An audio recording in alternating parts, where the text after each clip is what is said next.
Hey YouTube, this is Prometheus, guys, giving you more of the meta. So I want to talk about base align defense. This is something I actually run for majority of my defensive schemes for the longest time. EA took base align as a standard setting and got rid of it. Basically, it gave your opponent the look of cover 2 shell, and they just eliminated it, and they actually went to a different setting, which is called the shell default setting. And now when you get into the player for the particular play that you want to select, down at the very bottom right hand corner right next to the coaching adjustments, you have the ability to go ahead and flip your shell, where it's a standard default shell right now, but you could flip it to, like, man, basically cover, cover 1, cover 3, cover 2, cover 4 type stuff, cover 6 stuff.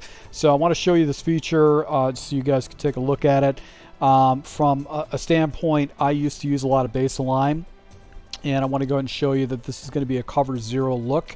And this is going to give your opponent, if you're running a lot of mug blitzes or zero blitzes and stuff like that, this is good to go ahead and throw into your scheme. So if, you probably can't tell by the planar, but this guy's lined up. I've got this guy that's lined up off of depth. I've got this guy lined up. I've got another defender that's kind of lined up over the thing. So it looks like there's going to be some blitzing of guys. So you'd want to be conscious of that, of who you'd want to use.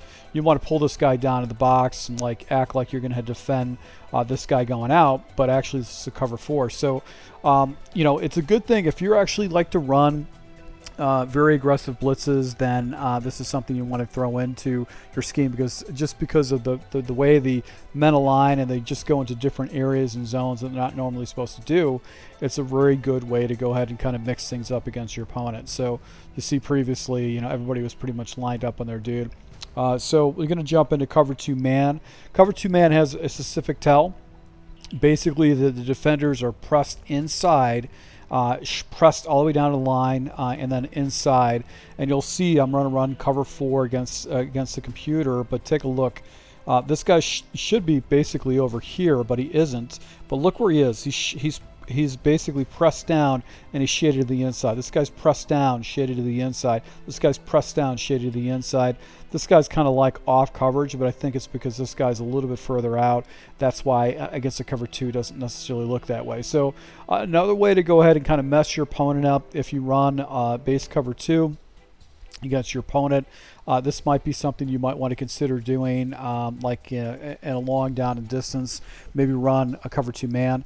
Here's one thing I do want to let you know, that if you're not aware of the shell defenders, and I think Zan actually made a comment about this, is that EA needs to fix this.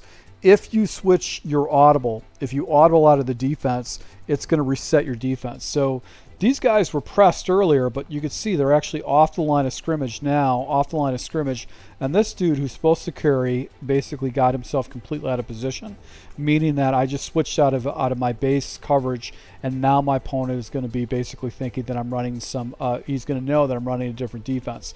So similar situation, you can see this guy's pressed down, basically pressed down, because you've got a wing formation right here.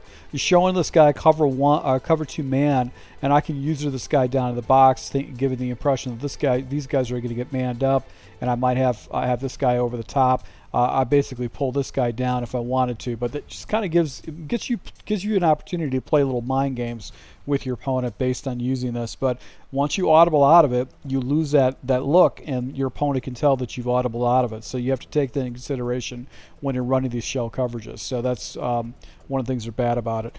Cover 2 zone coverages, this is one of the better zones. This is your baseline.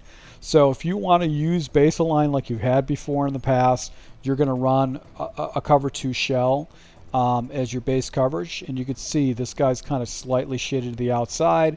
He's slightly shaded to the outside. This guy's slightly shaded to the inside. I got a too high shell look, but now you can see I've got basically cover 3 against my opponent, and it's really going to catch him off guard. So the problem is that you have to stay with the base defense, or if you make an adjustment, you could see how the defenders reset, and it gives your opponent kind of a tell. So if you got a guy that actually audibles out of defenses, you have to be conscious of it. So one of the things you want to do is, like, if you're going to run cover 2 shells, your quick audibles have to be like cover 9 show 2, cover 4 show 2.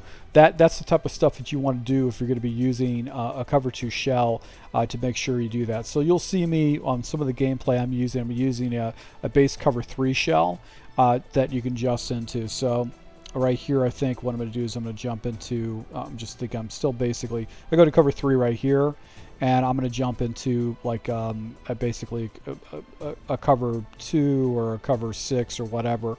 So here's basically a cover 6. You can see these guys are completely, this is cover 3. I've got a single high safety. This guy is playing it deep. He's playing deep. This guy's got matching principles. This could really mess up your opponent's reads, and you don't have to really make any kind of weird hybrid adjustments to actually adjust to what your opponent's doing. So once again, you could play mind games with your opponent based on those reads just by using a cover 3 shell and coming out of cover 6. So here's a similar situation. This guy is actually showing that he's going to go into his zone, but really he's going back deep. I've got a matching principle on this side. I've got this guy that would probably mag up on the second wide receiver and slide out. I'm still showing my guy cover 3. If he goes vertical with this guy, this soft squat would carry, and then I've got backup support right here. If this guy goes vertical, I've got this carrying right here. So using a cover 3 with maybe a cover 6 with matching principles is just another way to kind of catch your opponent off guard.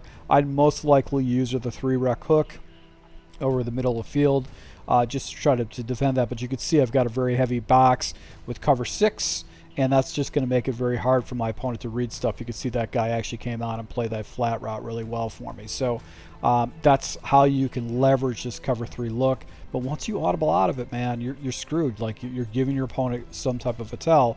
So you want to build your entire defensive scheme around that cover shell that you're going to come out of. So you might have a defensive scheme where basically you're going to be using, cover 3 for one defense shell, then maybe cover 4 for another defense shell, and then basically cover 2 for another defensive shell, just so you don't give your opponent any kind of a tell with the type of shells that you're jumping into. And once you audible out of it, you're always going to do that. I think if you reset the play, it doesn't necessarily adjust the cover shell.